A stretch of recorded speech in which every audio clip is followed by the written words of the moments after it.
Toto Wolff, the Mercedes team principal, delivered a rare public apology to Lewis Hamilton and George Russell after the Singapore Grand Prix, a gesture that almost never happens in the high-stakes world of Formula One. But what exactly went wrong for Mercedes that weekend, leading to such an unusual admission of fault? In this video we're going to break down the key challenges that Mercedes faced, from their strategic missteps to the performance issues with their car, and the overwhelming frustration that both Hamilton and Russell experienced. We'll also explore how Mercedes compared to their fiercest rivals during the race, and what all of this means for the future of the team. If you're passionate about Formula One and want to stay up to date with all the latest news and analysis, be sure to hit that subscribe button and turn on the notification bell so you don't miss a thing. Let's begin by analyzing the strategy that sent Mercedes' race spiraling out of control. The strategy that failed. Mercedes took a major gamble at the very start of the race, deciding to put Hamilton on soft tires.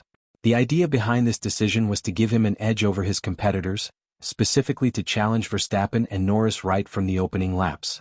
On paper, this seemed like a calculated risk that could have paid off.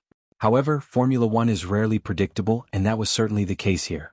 While Hamilton did get close to Verstappen at the very first corner, the Dutch driver defended his position flawlessly, leaving Hamilton stuck behind him. From there, things only went downhill. The soft tires, which are notorious for their rapid degradation, began to wear out much faster than Mercedes had anticipated. Instead of attacking as planned, Hamilton found himself forced to defend, unable to make any real progress. The team quickly realized that their initial strategy wasn't working and called Hamilton into the pits for an early stop on lap 18. This was a critical moment in the race, and Hamilton immediately voiced his frustration on the team radio, saying, "You're killing me with this offset, guys." His frustration was justified. The early pit stop put him back on track behind several slower cars, stuck in traffic and with tires that would need to last far longer than ideal for any chance of success. This strategy mishap is particularly shocking when you consider Mercedes' history of being one of the best in the business at making bold, successful strategic calls. In Singapore, however, they seemed to lose their touch entirely. Car struggles and driver frustration. But the problems for Mercedes didn't stop at strategy. In fact, the car itself, the W14, was a big part of the issue throughout the weekend.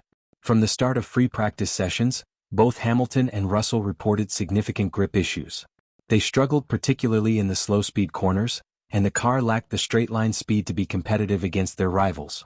For a team that has been dominant for so long, it was clear that the W14 simply wasn't suited to the unique demands of the Singapore circuit. Mercedes engineers worked tirelessly through the night to find solutions, tweaking the car's setup in hopes of improving performance for race day. However, these efforts didn't yield the results the team was hoping for. The improvements were marginal at best, and the drivers were still left fighting an uphill battle during the race. As the laps went on, the problems with the car became even more apparent. Lewis Hamilton, usually one of the smoothest and most composed drivers on the grid, was visibly struggling with the car's handling. He was battling with it at every corner, which is unusual for a driver of his caliber. Over the radio, Hamilton's frustration continued to grow. "Something's definitely wrong with the car, guys. The tires are degrading," he complained, making it clear that he wasn't just dealing with a strategy error, the car itself was letting him down. It wasn't just Hamilton who felt the sting of disappointment.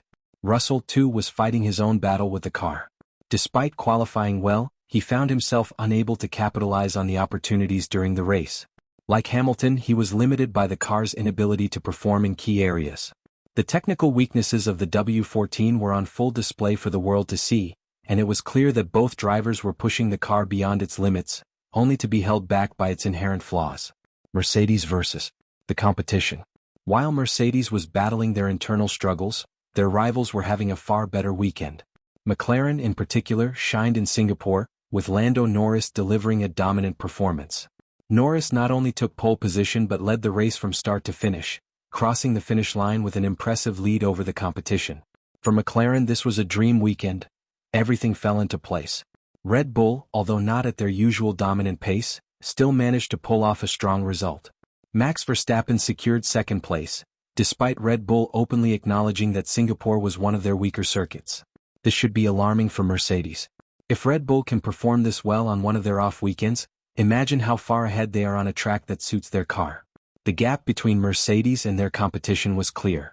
While Norris and Verstappen seemed to glide through the technical streets of Marina Bay, Hamilton and Russell were left struggling, looking as though they were driving in a completely different league.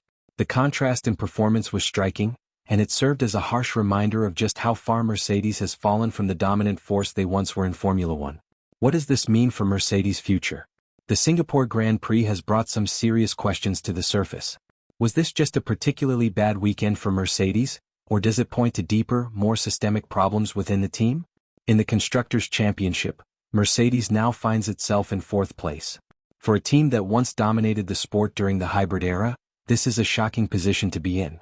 Earlier in the season, Mercedes was in a close fight with Ferrari and McLaren for second and third places. Now, it looks like they may have to settle for fourth, a result that would have been unthinkable just a few years ago. But it's not just this season that's at risk. The issues Mercedes faced in Singapore raise questions about their future in the sport. If they don't make significant improvements to the car and their strategy, 2024 could be another year of disappointment. The team's technical department, led by James Allison, will need to find quick solutions to avoid another lackluster season. And it's not just the car and the strategy that need work. The psychological impact of a weekend like this can't be overlooked. Formula One is as much a mental game as it is a technical one, and a poor result can shake the confidence of an entire team. Mistakes that didn't happen before may start creeping in. The pressure mounts, and that winning mentality that brought Mercedes so much success can start to erode.